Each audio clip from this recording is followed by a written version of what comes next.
Big thumbs up from us on the app. Goodbye, Ma.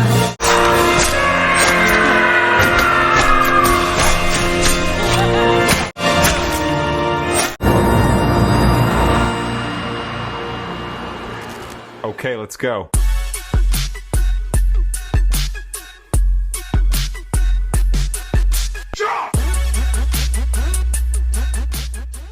Halo bro, kembali lagi bersama gue di Jambu Film. Gimana kabar kalian? Pada kali ini, gue akan membahas film seru nan kopet untuk nemenin kalian di bulan Ramadan ini yang berjudul Getaway 2024. Di mana film ini menceritakan sebuah keluarga yang berniat healing ke sebuah pulau terpencil yang menurut Warlock di sana memiliki sejarah kelam dan juga aksi kanibalisme di masa lalu. Penasaran dong seperti apa kisahnya? Oke lah, daripada kelamaan dan puasa kalian malah batal, mending kita masuk saja ke alur ceritanya. Oh iya, kalau kalian suka dengan channel ini, jangan lupa subscribe ya, biar gak ketinggalan video menarik lainnya. We're all going on a week or two. Sorry, darling. Go on, carry on. Film ini diawali dengan diperlihatkannya sebuah keluarga cemara yang sedang melakukan perjalanan untuk healing ke sebuah pulau terpencil di bagian wetan negara Swedia. Sambil nge-google, si ibu bernama Susan mengatakan jika pada tahun 1842, orang-orang di pulau itu pernah mengalami pandemi flu bagong yang berlangsung selama 2 tahun. Di mana, akibat wabah tersebut, ratusan penghuni pulau harus meninggoy. Namun, sebagian orang yang masih selamat mengalami kelaparan dan stunting. Hingga karena keterbatasan makanan, mereka pun menjadi kanibal. Kini, setiap 10 tahun sekali, penduduk pulau itu selalu memperingati tragedi tersebut dengan mengadakan sebuah festival bernama Karantan, dengan menggelar pertunjukan drama selama 8 jam. Mendengar hal itu, si adik bernama Sam seketika merasa ngeri dengan tujuan mereka saat ini. Sebelum pergi ke pulau yang bernama Sparta, Susan dan keluarganya memutuskan untuk mengganjal perutnya. Saat memesan makanan, putri Susan bernama Jessie berniat menunggu di luar sambil mencari angin. Mendengar hal itu, Sam yang bete berniat untuk ikut. Sesaat kemudian, sontak, mereka pun kaget saat menemukan sesuatu di gudang. Ugh, gross. Yeah,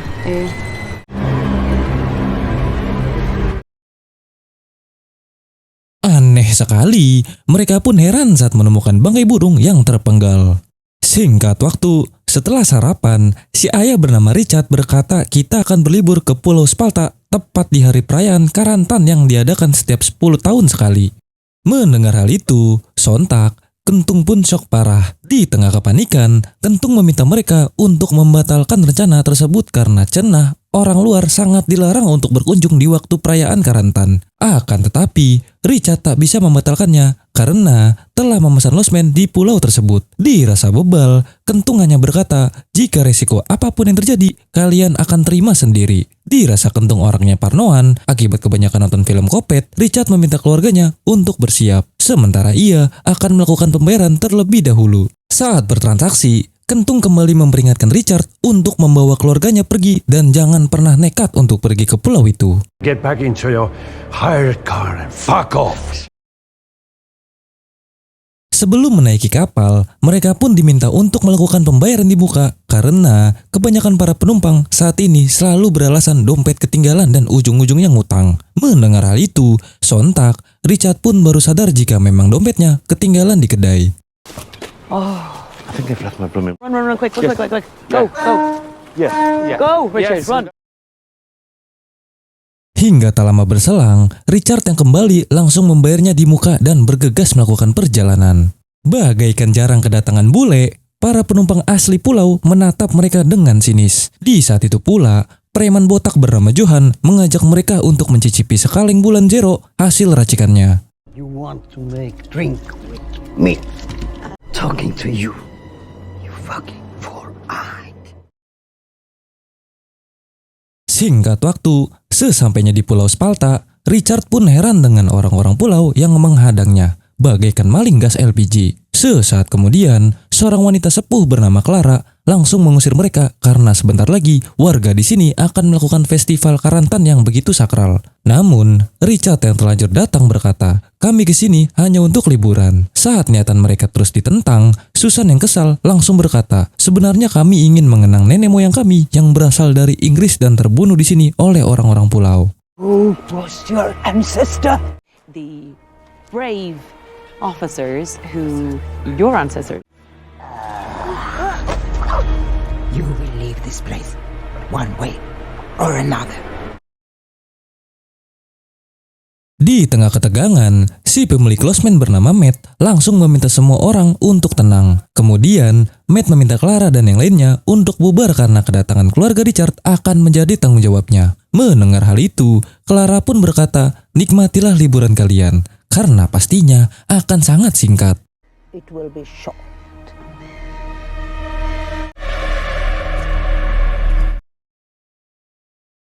Singkat waktu, setelah melakukan room tour, mereka pun terkesan dengan interior rumah ini yang sangat kental dengan tradisi Swedia. Dirasa sudah menjelaskan semuanya, Matt mempersilahkan mereka untuk menikmati fasilitas yang tersedia di tempat ini.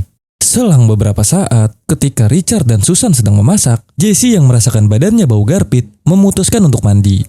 Seusai mandi, Jesse pun heran saat mendengar sesuatu di balik cermin.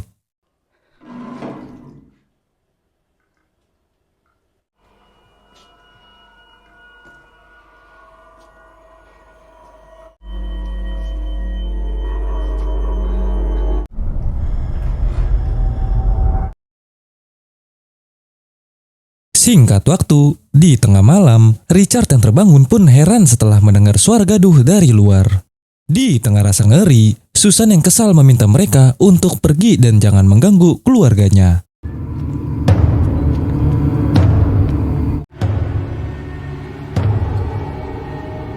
There are children inside sleeping.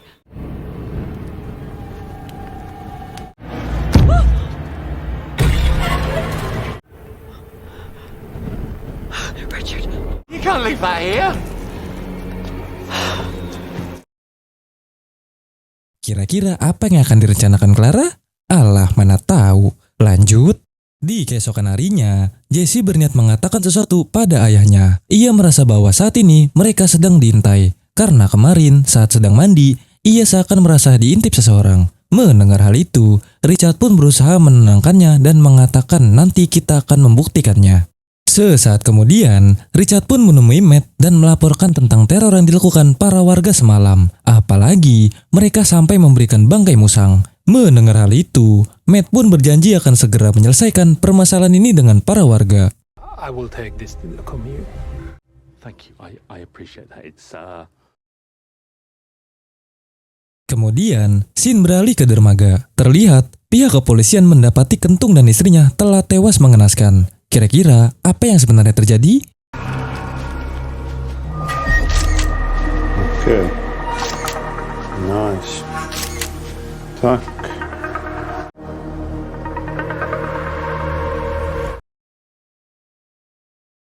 Kembali pada keluarga Richard yang sedang healing-healing.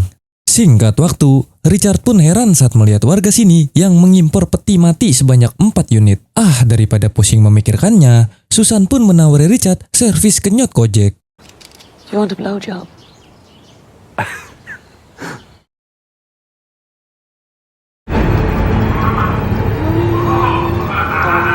Oh my god, ternyata dugaan Jesse benar. Selama ini, Matt telah menyeting villa ini dengan kamera tersembunyi untuk memuaskan hasrat Matt yang sagapung. Sementara di dermaga, seorang detektif bernama David baru saja tiba di Pulau Spalta guna mencari petunjuk atas kematian Kentung dan istrinya. David menduga bahwa hal itu dilakukan oleh si preman botak bernama Johan, seorang residivis langganan LP. Mendengar hal itu, petugas dermaga bernama Sunny menyarankan David untuk menemui Clara.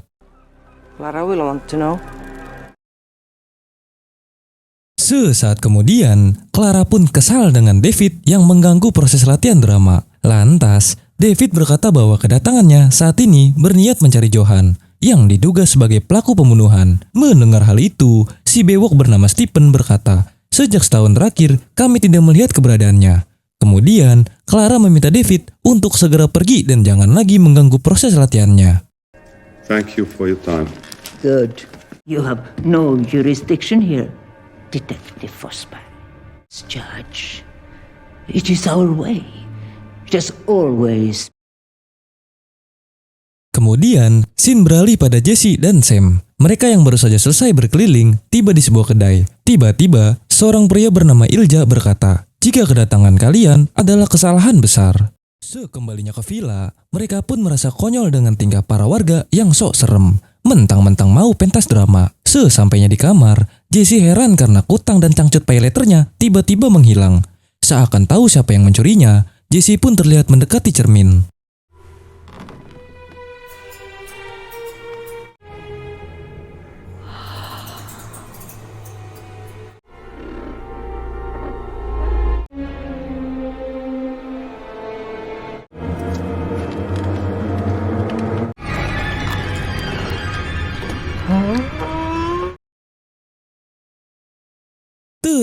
Ternyata, Matt si Sagapung selama ini selalu mengintai Jessie di balik cermin dua arah. Di malam harinya, Clara terlihat mengumpulkan semua orang untuk membicarakan sesuatu. Ia pun memberitahu bahwa festival kali ini akan berbeda dari biasanya, di mana mereka kini akan melakukan pengorbanan dengan menggunakan korban sungguhan. Dan jelas saja, orang itu adalah keluarga Richard yang berasal dari Inggris. Dirasa akan menarik, mereka pun akhirnya sepakat untuk melakukannya. You will do what I fucking tell you to do! This opportunity up for me! Singkat waktu, Matt ditemui Clara untuk membicarakan ritual karantan yang akan dilakukan esok hari. Lantas, Matt diminta untuk membuat keluarga Richard pingsan guna mempermudah proses pengorbanan. Mendengar perintah si sepuh, Matt pun menurut saja. Di keesokan harinya, festival karantan pun dimulai dengan melakukan drama FTV terlebih dahulu. Nay! Not while the rest of the commune struggles. Sementara di villa, mereka mendapat suguhan 4 kue dari Matt. Tanpa rasa curiga, mereka pun langsung memakannya. Namun, di saat itu pula, Matt terlihat melakukan pemantauan di ruang rahasia. Beberapa saat kemudian, keluarga Richard pun akhirnya pingsan setelah memakan kue yang telah diracuni Matt. Lantas, merasa masih ada waktu sebelum mereka diserahkan pada Clara, Matt pun berniat memuaskan hasrat gabrutnya pada Jessie. A big thumbs up from us on the app. Goodbye, Ma.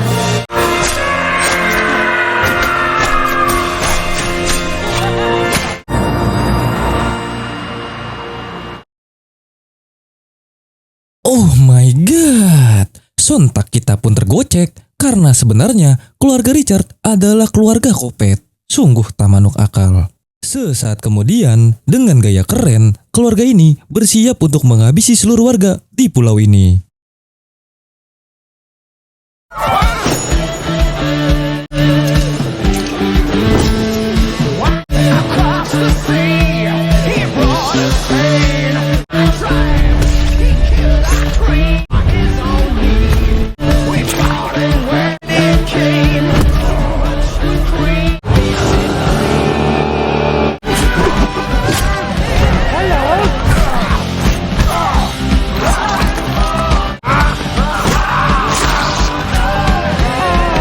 So unfair. I'm bloody Kate Bush. Fucking hurt, street trash. Hey, but you're getting really good at it. Come on. Singkat waktu, setelah menghabisi sebagian warga, Jessie dan Sam diperintahkan oleh Richard untuk pergi ke pelabuhan dan menghabisi semua orang yang tersisa. Di malam harinya, mereka yang tiba di pos pengawas langsung bersiap untuk melakukan drama playing victim. Ready? What? Let's do Mama. My poor children. Come in.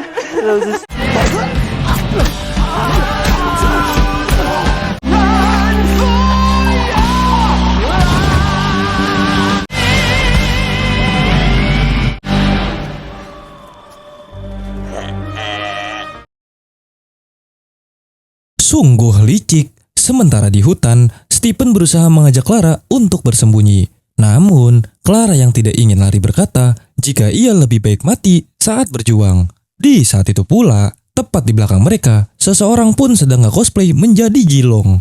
Heroes never fade!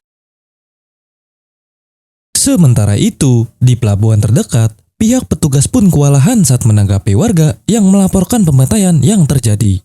Kembali pada keluarga Richard, mereka terlihat senang karena berhasil menjebak beberapa warga yang tersisa, termasuk si sepuh Clara. Kini, Richard meminta keluarganya untuk kembali beraksi.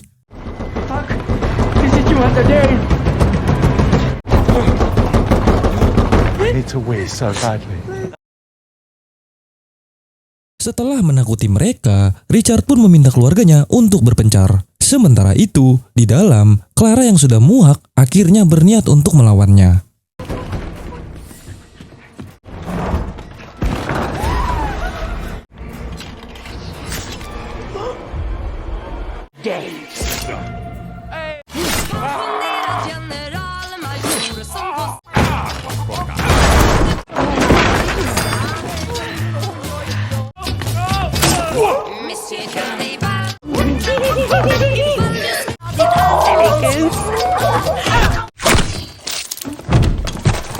Your waffles look dry as fuck. Fuck it.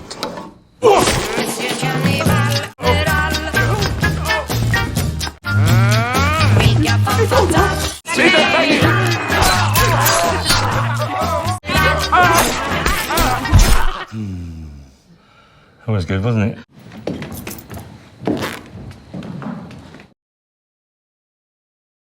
Akhirnya, mereka pun berhasil menghabisi warga Sparta, menyisakan Clara dan Stephen saja. Sementara di sisi lain, David yang terbangun pun kaget saat mendapati laporan bahwa di Pulau Sparta telah terjadi pembantaian. Sesaat kemudian, sambil menghangatkan diri di atas api unggun manusia, Richard pun berterima kasih pada Sam atas bantuannya. Lantas, sesuai janji, Sam pun meminta bayaran double jika berhasil meratakan seluruh warga di pulau ini. Have I? Yeah, you have. Fuck you, Richard. Yeah, fuck you too, Sam. Fucking. Ternyata, rupanya selama ini Sam bukanlah anak Richard, melainkan orang bayaran untuk membantu mereka menjalankan aksi kopet. Setelah menghabisi Sam, Richard pun meminta mereka untuk beristirahat di villa. Beberapa saat kemudian, mereka pun sadar bahwa Clara dan suaminya sudah berada di villa. Lantas, mereka pun pergi ke rumah Matt untuk menjalankan strategi penutupan. Melihat banyaknya monitor CCTV, Jesse berkata bahwa sejak awal ia sudah tahu, namun ia ingin membuat Matt senang sebelum dihabisi. Sementara itu, di dermaga, David yang baru tiba pun syok parah saat melihat kengerian yang terjadi di pulau ini.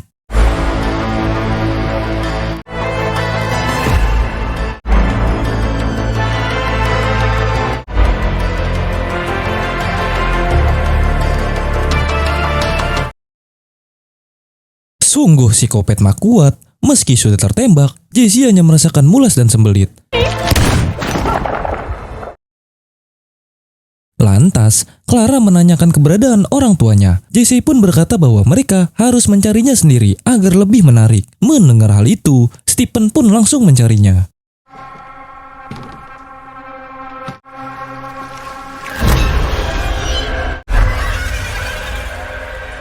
Herregud. Oh my god! Sontak, Stephen pun kaget saat melihat Matt sudah acak-acakan seperti bahan seblak. Di tengah rasa syok, ia pun heran setelah mendengar suara seorang pria yang menangis. Please help me.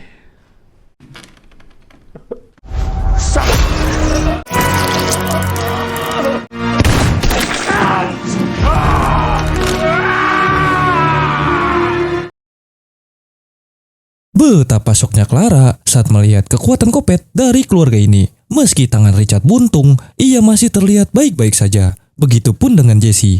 Merasa suaminya sudah mati, Clara yang kesal langsung bersiap untuk menyerang. It's the real performance.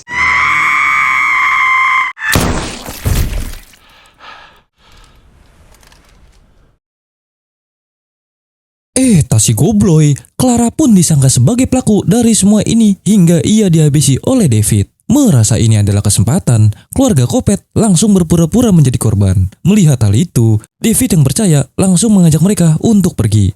Sementara itu, Johan yang bersembunyi di perahu berusaha ngabret seedan-edannya.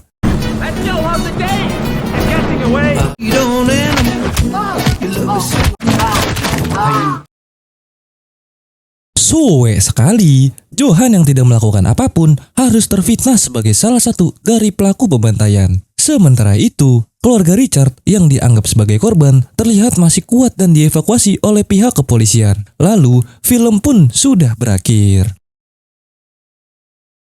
Bagaimana? Film yang cukup di luar Nurul bukan? Ternyata keluarga Kopet ini menyamar sebagai pelancong guna membalaskan nenek moyangnya yang pernah dihabisi dan dikanibali oleh warga pulau. Entah siapa yang salah, ku tak tahu. Yang jelas, keluarga Kopet ini berhasil memutai seluruh warga di pulau atas nama dendam dari nenek moyangnya. Mungkin cukup segini saja alur cerita Getaway tahun 2024. Jangan lupa like, share, dan subscribe supaya kalian tidak ketinggalan video menarik lainnya. Terima kasih sudah menonton dan sampai jumpa di video berikutnya. Bye-bye.